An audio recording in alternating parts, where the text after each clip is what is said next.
Esta semana, en un tercer punto, abordaremos la crisis migratoria, la pesadilla de un sueño. ¿Qué pasa cuando ese sueño en realidad termina convirtiéndose en pesadilla? Los feminicidios, odio de género, así podríamos definirlos. Además, la militarización y la estrategia. Un soldado en cada hijo. Juan María, así es como comenzamos. Si te parece, nos vamos con la primera columna. Un fiscal canijo, publicada en Reforma y escrita por Sergio Sarmiento, en donde, en resumidas cuentas, menciona que no fue fácil establecer una Fiscalía General de la República autónoma, que el fiscal ya no es miembro del gabinete presidencial, el nombramiento lo hace el Senado, aunque en una terna propuesta por el presidente. Ahora, si bien es cierto, el cargo dura 9 años, el presidente puede destituirlo, pero solamente por faltas graves. Sin embargo, la Fiscalía no ha actuado con independencia, muchas de sus acciones exhiben motivaciones políticas, según cita Sergio Sarmiento. Ay, qué mal pensado, Juan María, ¿a poco hay tantos asuntos como para darle sustento a esto? Mi querida Magda, con Sergio Sarmiento me ligan varios años de trabajo en programas de opinión, estuvimos juntos varios años, y para que Sergio, con toda la propiedad con que siempre trata de actuar, utilice la palabra canijo, es que está en un extremo. Pero tiene toda la razón en ese sentido, mi querida Magda. ¿Cuánto tiempo tardamos para tener un fiscal? Recordarás que incluso se dio todo el proceso legislativo y no se nombraba. De hecho, se le dio margen para que fuera una propuesta de Andrés Manuel López Obrador para que termináramos primero en un anciano que ya tendría que estar cuidando a sus bisnietos, y segundo, un anciano con tantos resentimientos y tantos odios. Magda, para tener en la cárcel a sus parientes, no familiares, a sus parientes, para llegar a este extremo que se ha dado. ¿Te acuerdas aquel cheque del ISSSTE que le llevó, que era realmente 2,000 millones de los trabajadores del FOBISE o del Infonavit, y luego ahora lo que está pasando con los del CONACYT? Es decir, tenemos un fiscal que no nos da garantías, tenemos un fiscal que está a lo que determine Palacio Nacional, según que tendría que ser autónoma, que veníamos luchando desde hace muchísimo tiempo por esa Fiscalía Autónoma, así tal cual se llamaba ese movimiento. Y ¿sabes qué? Que Francisco Rivas lo describía perfectamente en una columna la semana pasada, porque él decía que en un país en donde por cada 100 delitos que ocurren apenas se investigan 7 y se sancionan menos de 1, en donde las víctimas son olvidadas, son revictimizadas, pues lo que se ocuparía es que la Fiscalía verdaderamente estuviera concentrada en ese tipo de casos, en atrapar a delincuentes, en atrapar a narcotraficantes, en atrapar a traficantes de personas, de armas, en fin. ¿En dónde está realmente ese trabajo para que México viva en paz, para que en México exista la justicia? Y sobre todo con el pendiente que constituye para el desarrollo del país el Estado de Derecho, la impartición de justicia, y lo que hemos visto hasta ahora de una fiscalía más plegada incluso que la antigua PGR, mi querida Mayra. ¿Cuántas veces hemos visto que el presidente en una mañanera ordena algo y por la tarde ya está la fiscalía respondiendo a la voz de Palacio Nacional? ¿Sabes qué sería lo más preocupante del caso, Juan María? Que verdaderamente no hubiese el cambio que muchos mexicanos esperaban.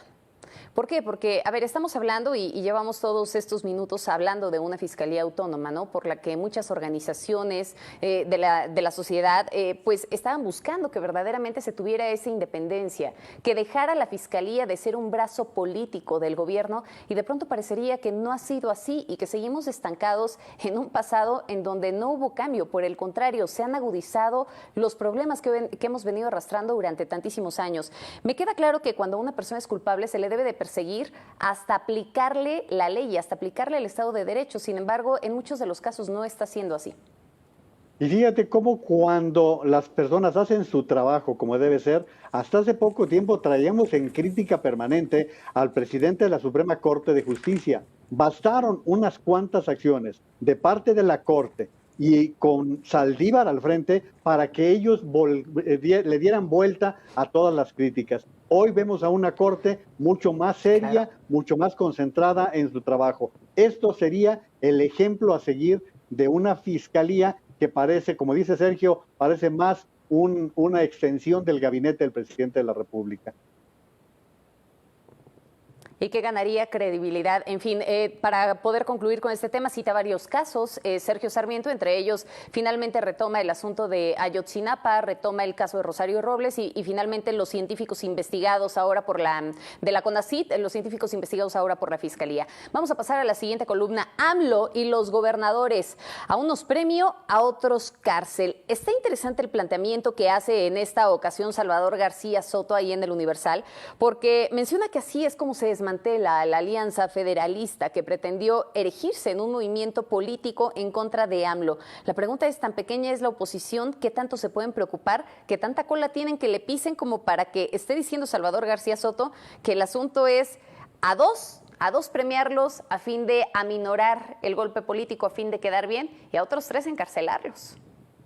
Y pues vamos por partes. Mira, a ver, en el caso de Morena va a tener 15 gubernaturas, es decir, va a gobernar la mitad del país, eso ya significa mucho.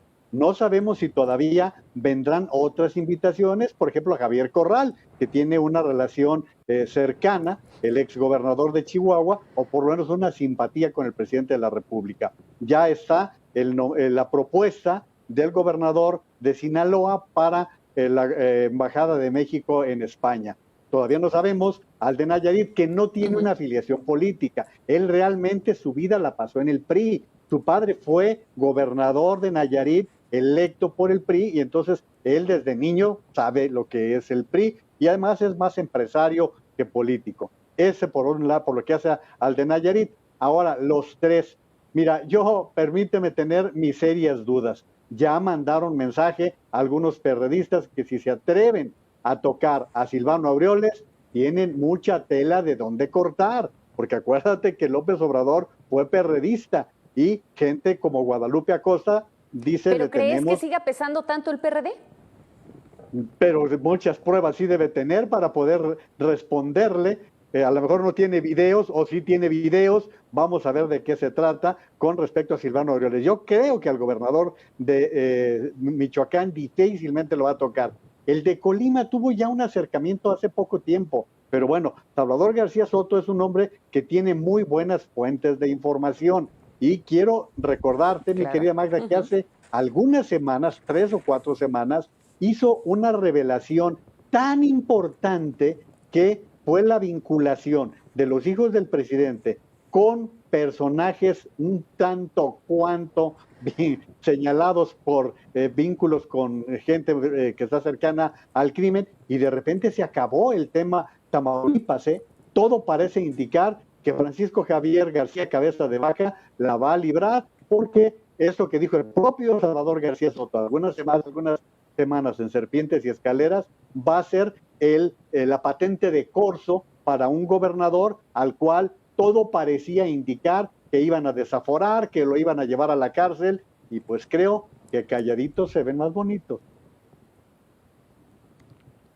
A ver, el asunto también del gobernador, o bueno, exgobernador de Colima, está interesante, ¿no? Por el asunto de que finalmente dejaron en la quiebra Colima, y que es de ahí de donde se están colgando. Algo que señala Salvador García Soto en esta columna es que Indira Vizcaíno ya acudió ahí a la unidad de inteligencia financiera a presentar una serie de documentos, expedientes y pruebas de los recursos públicos, y de que fueron malversados en su estado, ¿no? De que fueron mal utilizados, y ya veremos hasta dónde llega también esta situación, sobre todo considerando que Colima durante muchos años, Juan María, tú y yo lo hemos conversado en algunas otras ocasiones, pues durante un periodo de tiempo extenso fue priista, ¿no? Hasta esta ocasión en donde vio la alternancia. Sí, fue un ente priista durante mucho tiempo, y a mí lo que me llama la atención es que el gobernador Peralta hace pocas semanas recibió un refresco de parte del gobierno federal para poder hacer pagos que tenían atrasados. Por lo tanto, aunque él era un gobernador aliancista, no sé qué tanto va a tener una persecución. Y luego viene lo que tú y yo sabemos, mi querida Magda, que una cosa son las acusaciones y otra es presentar las pruebas, porque eso es lo que puede determinar, a menos que Ignacio Peralta tenga tal cantidad de bienes que no pueda demostrarlos con hechos. Bueno, a menos que termine todo esto quedando en un golpeteo político y que finalmente ese golpeteo político sí termine impactando considerablemente para las próximas elecciones, porque aquí recuerda que lo que cuenta es el mensaje que se le da a la base social, ¿no? ¿Cuál es el mensaje que se está enviando? Que se está persiguiendo la corrupción, aunque no esté en la cárcel, pero se está persiguiendo la corrupción, por lo menos así lo percibe la gente. Ahora vámonos al siguiente tema. A ver, la crisis migratoria, esta pesadilla de un sueño. Miles de migrantes centroamericanos atraviesan por nuestro país, viven un verdadero viacrucis, Juan María. Ahora llegan al norte del país y se enfrentan a otro drama que Eliseo Rosales describe como una verdadera tragedia que se gestó en la frontera porque la política migratoria de México y de Estados Unidos y las recurrentes crisis económicas generaron una tormenta perfecta. Morir en el intento antes que morir de hambre y desesperanza en casa. Es un problema que tenemos principalmente en las dos fronteras, tanto en la sur como en la norte. Pero no cabe duda, eso lo hemos comentado, Magda, que es un problema que está en varios focos a lo largo de la República, particularmente los sitios que van recorriendo los migrantes y que van siendo ocultos por los mismos polleros en casas de seguridad. Y lo que hemos comentado, el problema migratorio nos está explotando por lo que está desarrollando en las localidades, por lo que está pasando tanto en la del sur como en la del norte, con temas como la prostitución, como el secuestro, como el tráfico de órganos, lo que está pasando con los niños no acompañados. Fíjate, estaban hablando que de 200 migrantes que estaban en uno de los albergues, por lo menos 34 eran niños no acompañados. ¿Cuántos casos se están registrando de alumbramiento en estos lugares? Porque hay mujeres que ya van embarazadas en estas caravanas que, bueno, pues ahora los haitianos nos hemos enterado que venían desde Brasil, desde Chile. Hay quienes dicen que han atravesado 17 países, Magda, para poder llegar a los Estados Unidos. Y bueno, pues aquí los dos presidentes en algún momento le dieron alas a los propios polleros en el momento en que Andrés Manuel López Obrador dijo todos los migrantes bienvenidos, y cuando Joe Biden prometió un trato completamente diferente al que estaba ejecutando el expresidente Donald Trump. Y ven que acabamos. A ver, es que terminaron mordiéndose la lengua, Juan María. Perdóname que lo planteé de esa manera, pero es la verdad.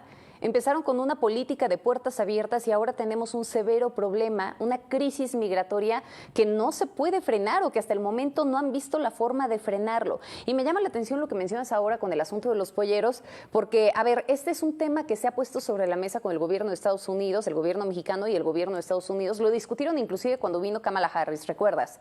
Y decían, bueno, a ver, el tráfico de personas, se tienen que desarticular estas bandas. Yo te pregunto, ¿en dónde están los detenidos? ¿Dónde están los detenidos y cuántas veces estamos hablando de que no son solamente esos polleros, sino que son ya cárteles organizados que están implicados en diferentes delitos?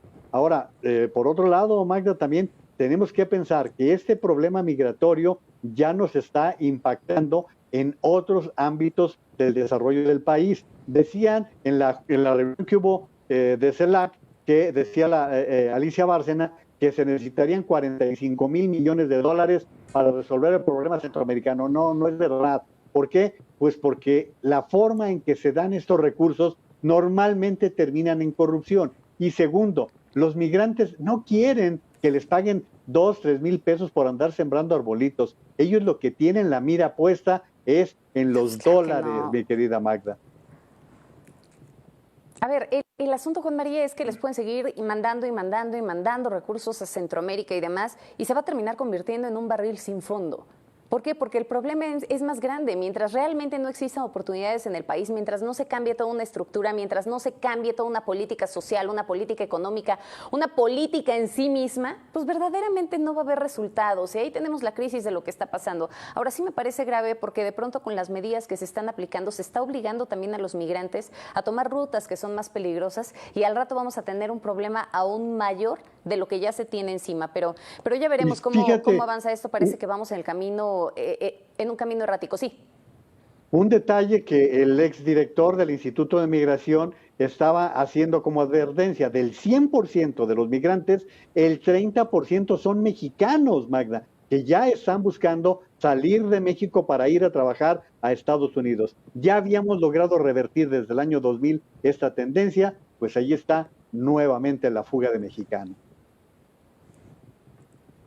Una migración cero y la pregunta es ¿por qué, no? Hay que ver también al interior qué es lo que está pasando. Así es. Hablemos, hasta coraje me da este tema, Juan María, de los feminicidios y el odio de género, porque, a ver, seguramente recordarás la secretaria de Seguridad Pública y Protección Ciudadana hace algunos días, Rosa Isela Rodríguez, reconoció al comparecer ante la Cámara de Senadores, perdóname, con motivo del tercer informe de gobierno, pues que sí hay un problema en materia de feminicidios, en materia de violencia de género. Mencionaba estas brutales cifras y la ineficiencia pues también de la alerta de violencia de género que hay en distintas entidades y que verdaderamente no ha dado resultado.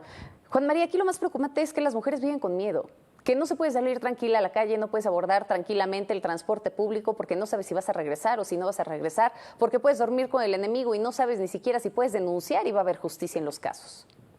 ¿Y cuántos casos tenemos ya reportados, Magda, en que han estado prácticamente al borde de la muerte algunas mujeres y que los tipos influyentes finalmente no enfrentan ningún castigo, Magda? Y si estamos hablando de este ritmo de por lo menos...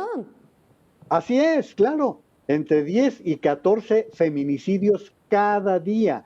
Y la propia autoridad reconoce que este problema no se ha resuelto, no ha disminuido y que, bueno, no estamos viendo lo mismo que decías hace un momento, ¿dónde están los acusados de feminicidio? Porque pareciese que hay una protección de los maltratadores, que no solamente, aquí estamos hablando de feminicidios, pero Magda, la gama de ilícitos en contra de las mujeres se amplía en diferentes aspectos, en diferentes ámbitos en donde hay niñas que son maltratadas, hay jovencitas que son vejadas, hay mujeres que en los trabajos tienen que aguantar los maltratos, los abusos, porque no pueden perder el empleo, porque algo que tú estabas reportando en días pasados o lo comentaste en 100 palabras, es la gran diferencia que ha habido con esta pandemia en el trato en los trabajos para la mujer frente a los caballeros. Totalmente. ¿Sabes qué? Que dentro de esta misma situación, Juan María, hay que mencionarlo y sí hay que decirlo así porque son cifras preocupantes. Agosto fue el mes más sangriento para las mujeres. Se reportaron 273 homicidios dolosos y 104 feminicidios. El asunto es que seguimos en las mismas, seguimos sin que verdaderamente se garantice justicia y todavía tenemos autoridades que revictimizan, una autoridad que piensa que todo esto es un golpeteo político, que los movimientos feministas son a fin de socavar o de dañar un movimiento político que está actualmente en turno, cuando la realidad es que el feminismo y la lucha por los derechos de la mujer y esta voz de protesta en contra de los feminicidios es desde hace muchos años. Hoy decía el presidente que tiene 2 años este tema, no, por el amor de Dios, es un problema viejo, es un problema añejo, pero que ha cobrado notoriedad por lo menos en los últimos 20 años en que las mujeres han salido. Mira, hoy escuchaba a una de las chicas que estaban hablando de las actividades de ayer y decía, ¿por qué no se fijan en lo que pasa al interior de la marcha? Que antes no sabía yo por qué habían evitado la participación de hombres en estas marchas. Y dice, no, pues es que iban hasta violadores que se estaban aprovechando del curso de las marchas. Entonces, tenemos una bola de detallitos que son verdaderos abusos, que son falta de respeto para niñas, mujeres, abuelas, para las mujeres en general. No, bueno, ¿qué puedes esperar cuando de pronto se exhiben los insultos a una persona en las conferencias mañaneras, ¿no? En fin, hablemos de la militarización y la estrategia, Juan María. A ver, un soldado en cada hijo. Hemos hablado en muchas ocasiones de esta estrategia que a todas luces y de acuerdo a lo que señalan algunos expertos en el tema, pues ha sido una estrategia fallida y nos encaminamos cada vez más a la militarización del país. Pues mira, ya lo único que nos faltaba es que hubieran o los pusieran como parade planner, es decir, como planeadores de fiestas. Ya estuvo, ¿eh? Antier fue el ejército el que se encargó de organizar la fiesta de los 200 años de la consumación de la independencia, de armar la cena en Palacio Nacional, fue el ejército. O sea, ya llegamos a esos niveles, a esos extremos. Hoy hemos estado tratando el asunto de los bancos de bienestar, que son también parte de las responsabilidades que se les ha dado a los militares. Y estamos viendo una Guardia Nacional, Magda, que no está resolviendo los problemas para los que fue creada. Se suponía que era una Guardia Civil, que era una Guardia Nacional que iba a tener funciones policíacas, y lo que estamos viendo es que ahora no actúan ni como militares ni como policías. Y los pocos policías federales que quedaban por allí custodiando aeropuertos, terminales, ahora ya estamos sabiendo que se está haciendo el ejercicio en León, en el Bajío y en Guadalajara, para que ya sea en el próximo año cuando los quiten totalmente y que sean elementos de la Guardia Nacional. Hoy reportaba por ahí el periódico Mural de Guadalajara que los choferes de Uber ya están siendo hostigados por los elementos de la Guardia Nacional que no los dejan trabajar. Ah, caray. A ver, el asunto también de este tema me parece que tiene que ver con el manejo de los dineros, dirían por ahí, y sí estoy siendo un tanto sarcástica. A ver, salió una investigación, un reportaje de Leonardo Núñez y de Jorge Castañeda en Mexicanos contra la Corrupción, que señalaban pues cómo se ejerce, ¿no?, este creciente y millonario presupuesto que ha llegado a la Guardia Nacional, y decían que se ejerce de manera discrecional y opaca, pero llamaba mucho la atención, porque mencionan que la mayor parte del dinero necesario para conformar esta fuerza ha sido manejado por la Secretaría de la Defensa Nacional.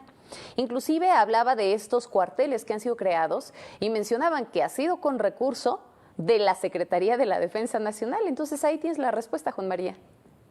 Y que además recordemos que la Secretaría de la Defensa difícilmente pasa por la Auditoría Superior de la Federación.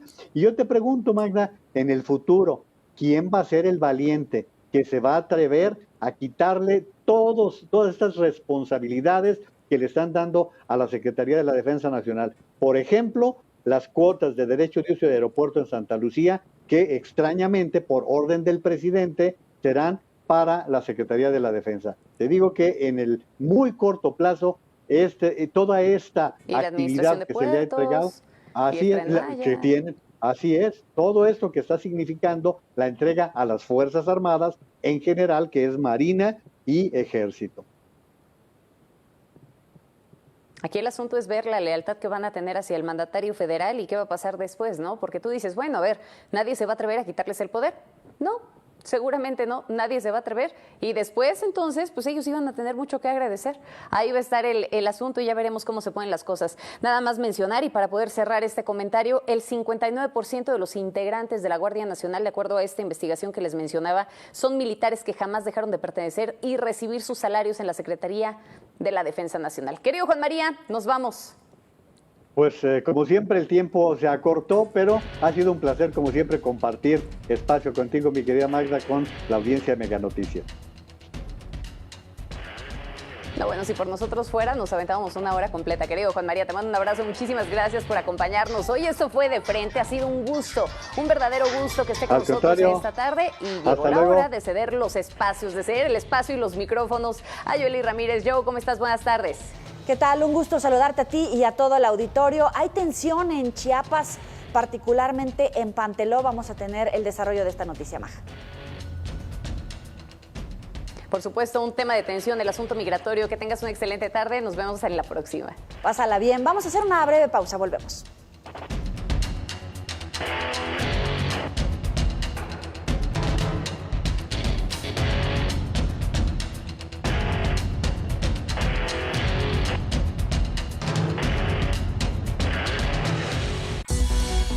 Esta noche en Mega Noticias.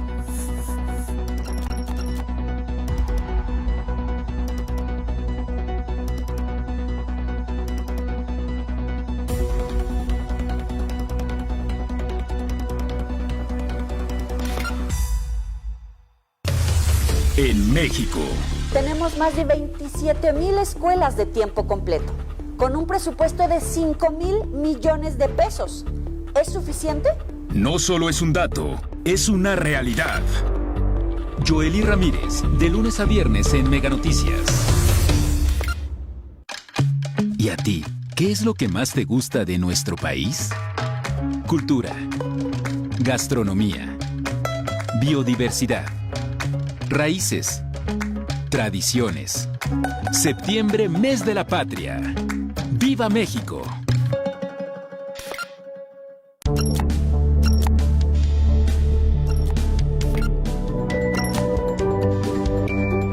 desobedientes.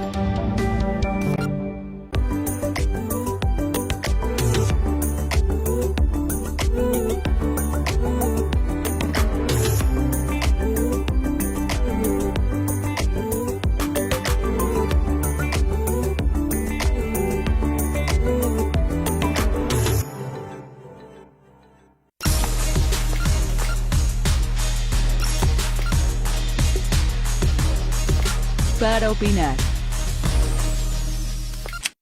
Campeonato Mundial de Béisbol Menores 23 años. Panamá contra México. Miércoles 21:17 horas. En exclusiva por TVC Deportes.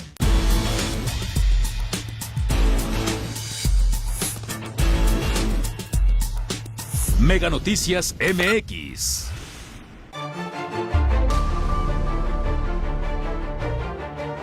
Mega Noticias. Con Joely Ramírez. Hoy en Mega Noticias, tensión en Chiapas. Se reactivó el grupo de autodefensas El Machete con el objetivo de impedir que el alcalde electo Raquel Trujillo Morales asuma su cargo este viernes 1 de octubre. En este momento estaría retenido en la Secretaría de Gobierno del Estado. Esto nos lo afirma una fuente directa de Mega Noticias, la cual vamos a tener en nuestros próximos espacios informativos en una entrevista con Paco Ramírez para determinar cuál es la situación en este momento de Raquel Trujillo, si está retenido, si está secuestrado y cuál va a ser el proceder de las autoridades, porque en caso de estar secuestrado la situación es completamente diferente a la actual. Hoy en Mega Noticias.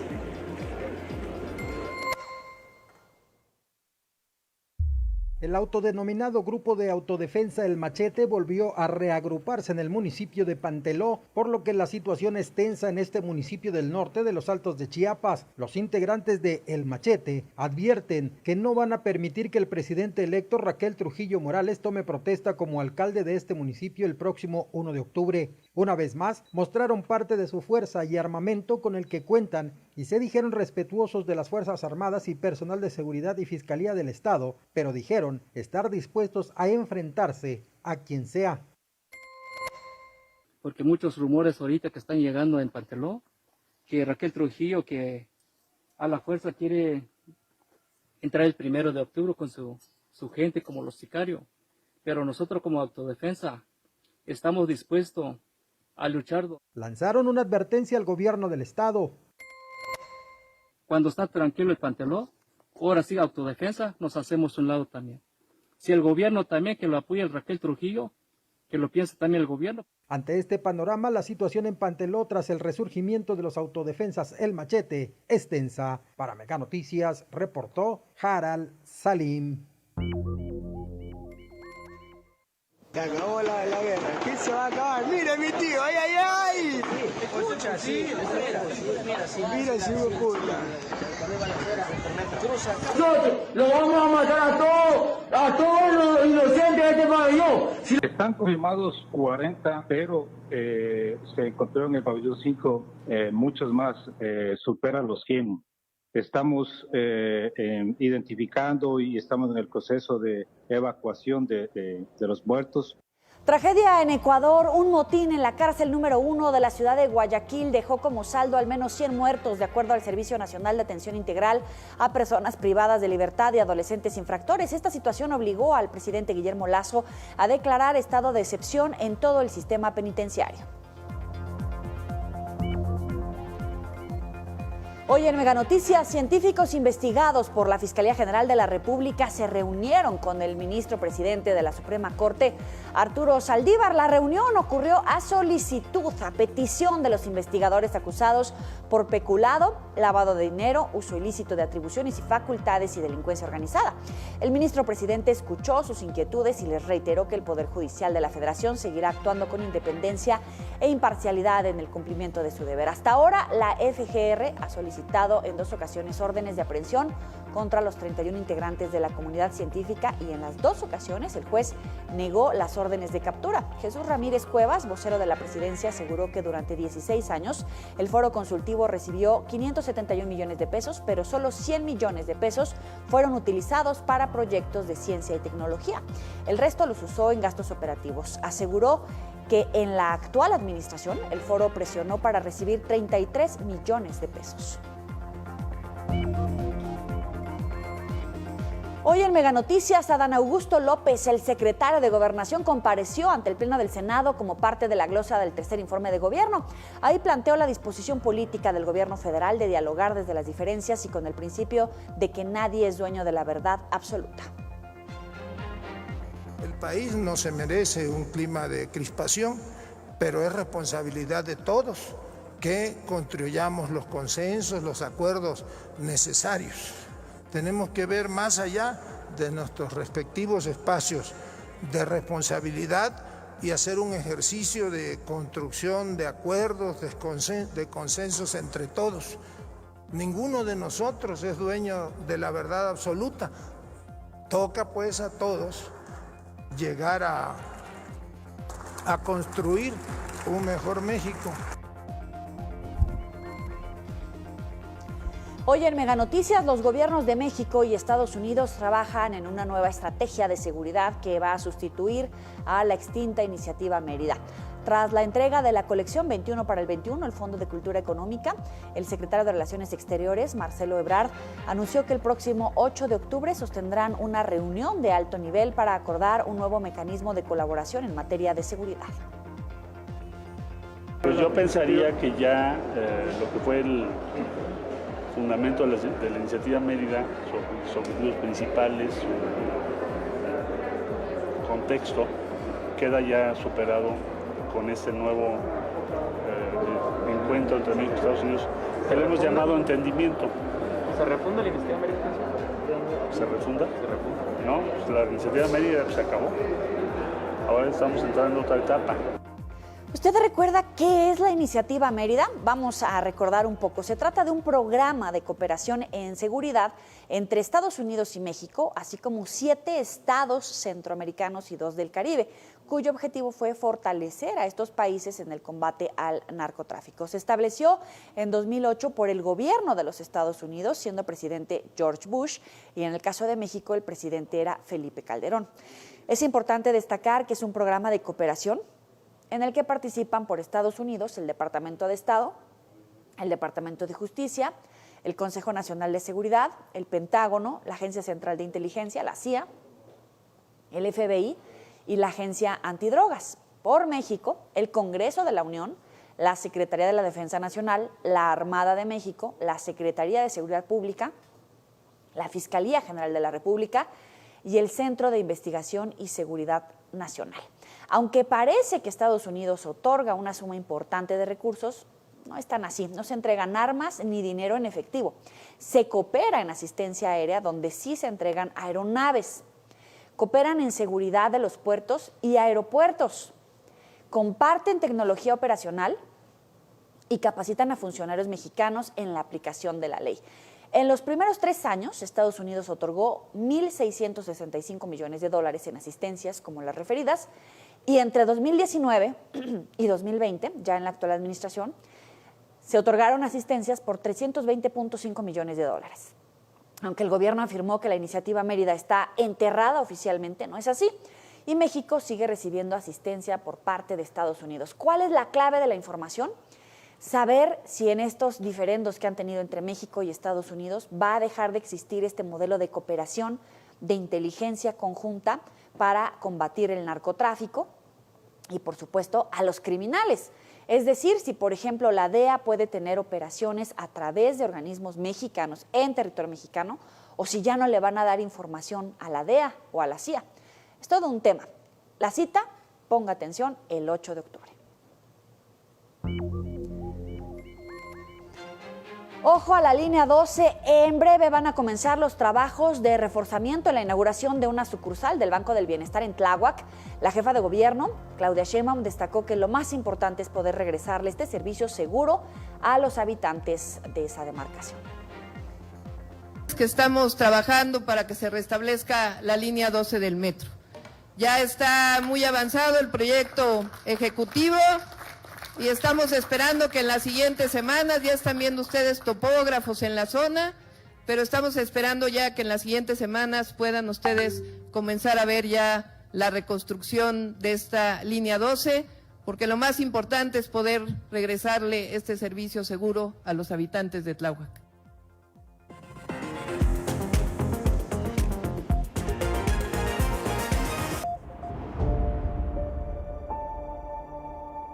De acuerdo con la encuesta intercensal 2015 realizada por el INEGI, a nivel nacional solo el 6% de la población dijo tener testamento. Ciudad de México, Jalisco y Estado de México son las entidades que más avance tienen en la materia. Esto se debe a una cuestión cultural. Todo el mundo piensa que el hacer un testamento es porque ya nos vamos a morir o porque nuestra gente ya está sobre nuestros bienes o nuestra herencia.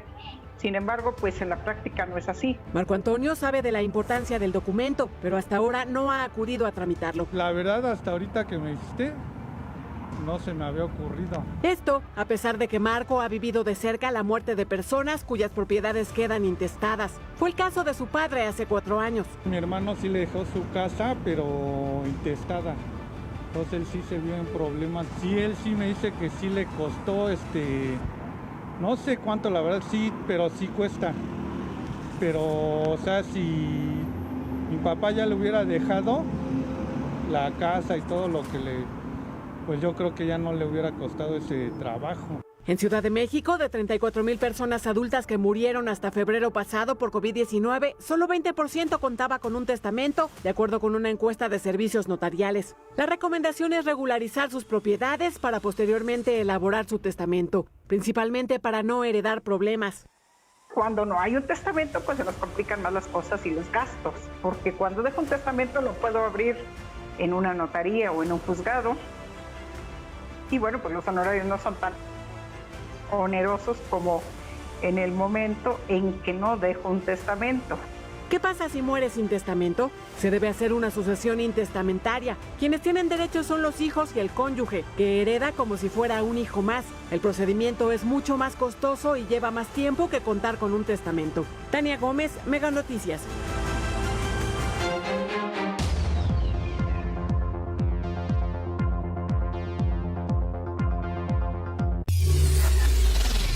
En México viven más de 55.7 millones de personas en pobreza, de los cuales 10.8 millones alcanzan pobreza extrema. No solo es un dato, es una realidad.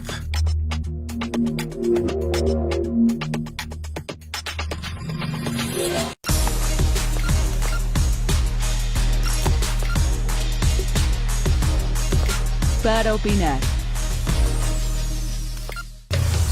En México, más de 35.7 millones de personas no tienen acceso a los servicios de salud. Esto no es solo un dato, es una realidad. Mega Noticias con Paco Ramírez, lunes a viernes, 21 horas.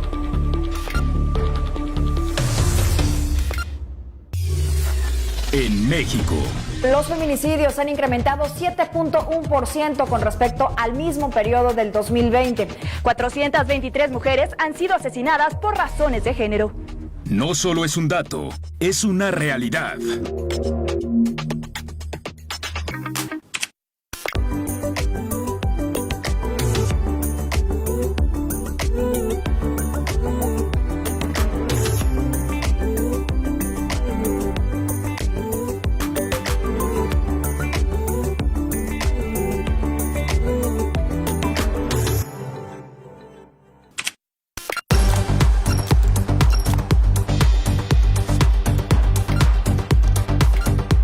Conversando.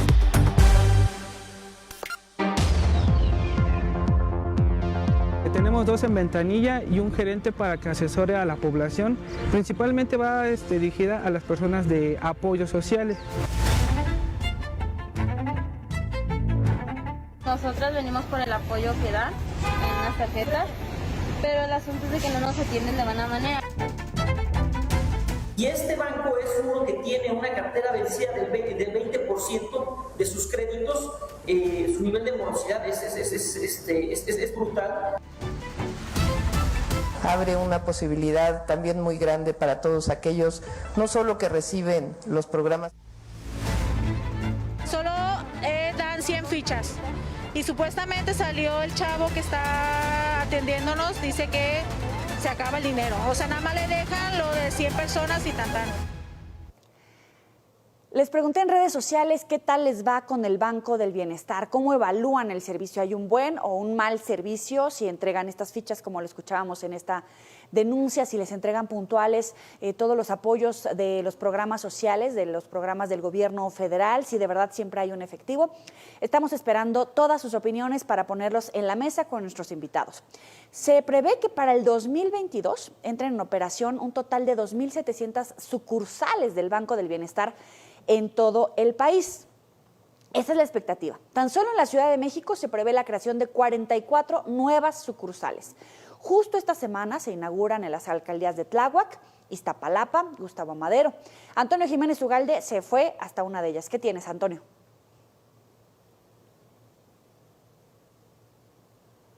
¿Qué tal? También te saludo con mucho gusto. Hace unos minutos terminó la inauguración de la primera de las 64 sucursales del Banco del Bienestar que se van a estar construyendo aquí en la Ciudad de México. Estamos en la colonia Gertrudis Sánchez de la alcaldía Gustavo A. Madero. Aquí se entregó la primer tarjeta del Banco del Bienestar y también hay que estar atentos porque serán 2.700 sucursales en todo el país. A la Ciudad de México le corresponden 64 de estas sucursales. Pero, ¿qué opinan las personas que van a ser beneficiarias de estas sucursales del Banco del Bienestar?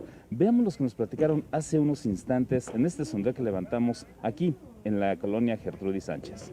Que siento que va a haber menos abuso, porque en los demás bancos por meter o sacar dinero nos cobran.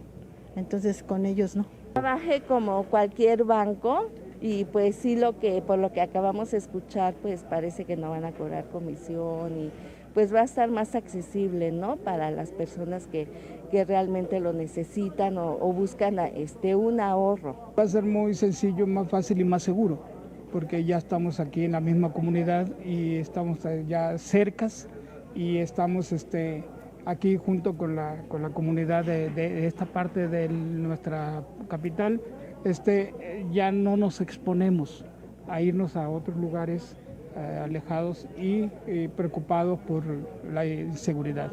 Este año se estarán dispensando 3.500 millones de pesos y también el Banco del Bienestar será en beneficio de miles de personas por todo el territorio nacional. La cifra que dio el presidente son 350,000 millones de pesos que serán dispersados en las sucursales del Banco del Bienestar, donde los programas sociales, las personas que se encuentran inscritos en ellos, serán las beneficiarias de estas instituciones bancarias que también ya representan una competencia para los grandes bancos de nuestro país. Sí, sin duda. Es el reporte que les tengo. Nosotros continuamos al pendiente en esos recorridos de la inauguración de los bancos del bienestar. Gracias, Toño. Bueno, esta institución comenzó operaciones el 21 de julio del 2020. El proyecto está a cargo de la Secretaría de la Defensa Nacional. Ojo a ese dato. La meta, ya le decía, 2.700 sucursales a nivel nacional en todo el país, pero actualmente llevan 1.064 y 368 están en proceso de construcción. Vamos a platicar con Leo Ferrera, que tiene la información. Leo, te aventaste una muy buena investigación. Sí, está interesante y además ahorita estaba escuchando la cifra que mencionas, 2.700 sucursales, que es la meta, pero realmente la promesa original eran 13,000 sucursales. Eso es lo que prometió el presidente en diciembre del 2019 y dijo que lo construiría el ejército y en menos de un año estarían las 13,000 sucursales. ¿Qué pasó? Pues ya después el gobierno federal dijo que no eran 13,000, que son 2.700 y luego pues ya pasó poco más de un año y faltan muchas sucursales, pero no solamente eso, el presupuesto se ha sobrepasado de lo que se tenía originalmente pensado. Pero ¿qué es lo que opinan los usuarios que ya están yendo a estos bancos y qué es lo que dicen los datos oficiales sobre la eficiencia del Banco del Bienestar? Vamos a ver la siguiente información.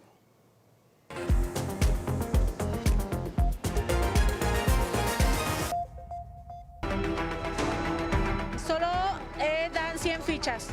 Y supuestamente salió el chavo que está atendiéndonos, dice que se acaba el dinero. O sea, nada más le dejan lo de 100 personas y tan.